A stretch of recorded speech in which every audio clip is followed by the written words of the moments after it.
Hello everyone from the world of industrial automation. My name is Artem Melnik. I'm a software engineer with 15 years of experience in developing firmware and software for programmable logic controllers and integrating CODESYS runtime into this firmware. Today, I'm launching the first season of the engineering series Mars Colony 2.0. We'll break down a real technical architecture, similar to the one already being tested at Starbase and planned for deployment on Mars. Elon Musk's vision is to create a self-sustaining civilization with a population of 1 million people on Mars, capable of existing independently from Earth. This isn't just a base, but a full-fledged colony with its own economy, manufacturing, and government. The key principles of a self-sustaining civilization are the maximum use of local resources. Let's break down the plan for colonizing Mars into 4 stages.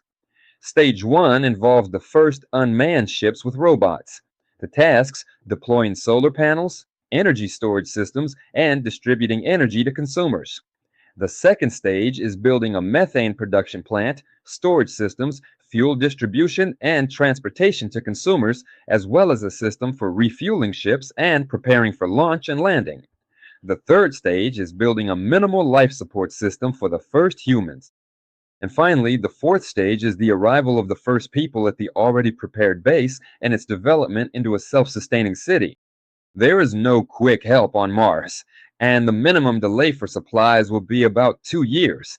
This is a periodic event when the distance between Earth and Mars is at its minimum, so a reliable and fault-tolerant control system is needed. We will use a simple and clear 3-level model of an automated control system. The first level is the field level.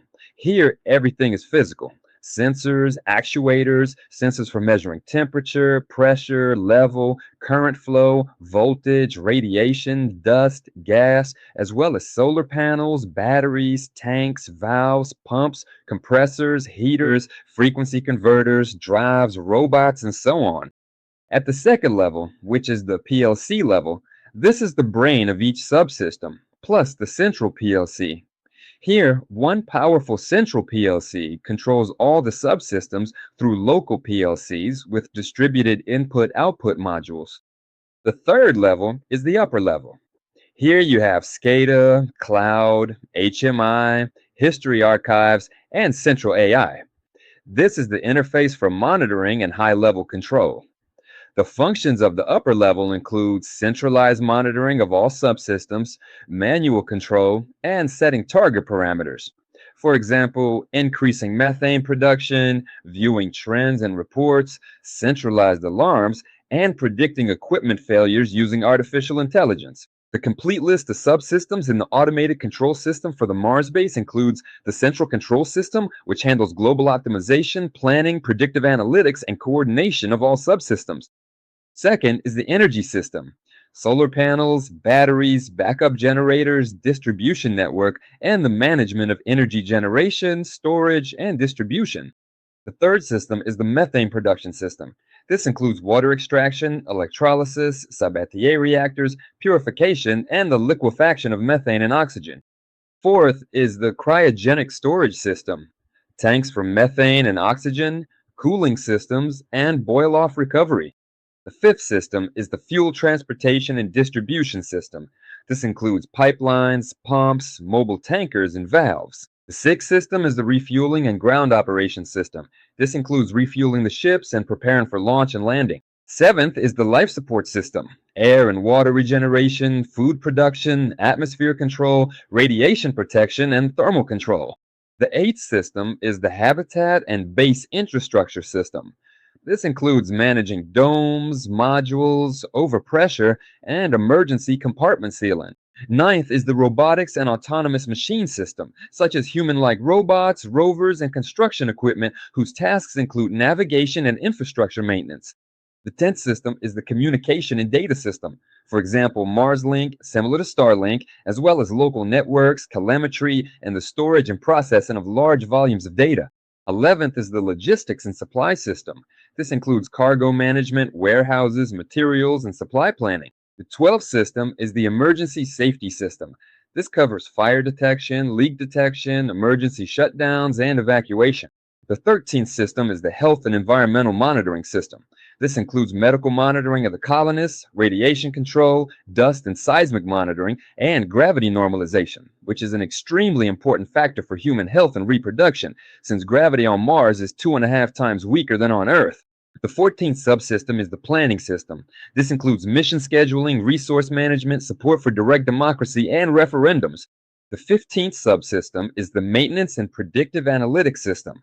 This can include equipment condition monitoring, maintenance scheduling, and predicting breakdowns using artificial intelligence.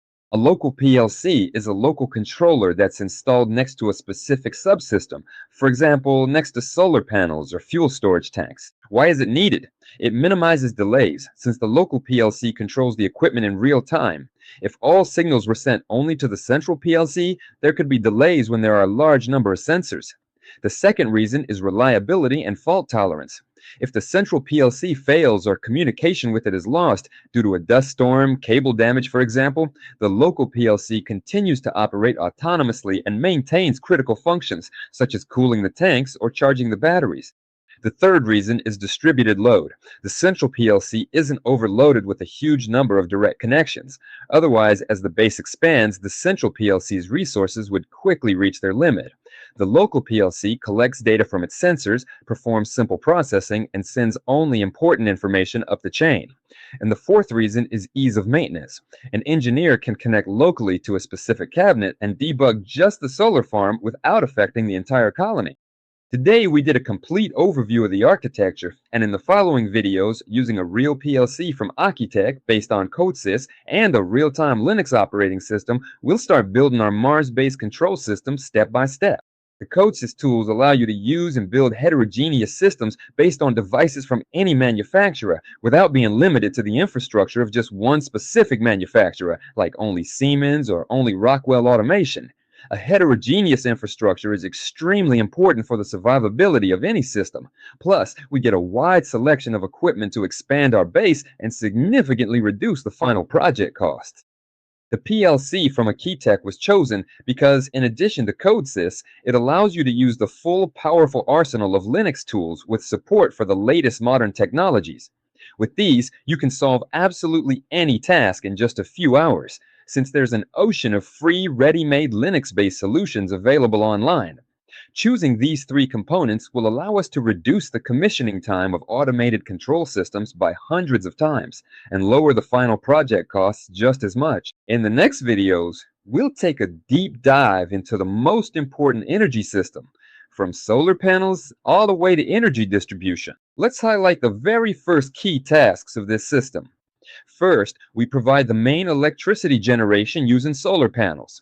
Then we store the electricity that has already been produced, and after that, we distribute the electricity to consumers. Next, we produce methane, then store the fuel that has already been produced, use methane as a backup energy source with generators, and then distribute both the fuel and electricity to consumers. Our channel has the unique right to offer a 35% discount promo code for SPC210 and input-output modules from akYtec. To get this promo code, all you need to do is send a private message with the text promo code to any of my contacts, melnikartemg@gmail.com, WhatsApp or Telegram at the phone number +1 904 505 6665. And I will send you the 35% discount promo code in a reply to your contact. You need to apply it to your cart in the special promo code field. There's another nice surprise for those viewers who purchase SPC210 and send me the device's serial number in a private message. I will provide all the CODESYS projects used on our channel for free. And don't forget to subscribe to our YouTube channel so you don't miss the next videos. And give a like if you enjoyed this video. That's all for now. See you in the next video.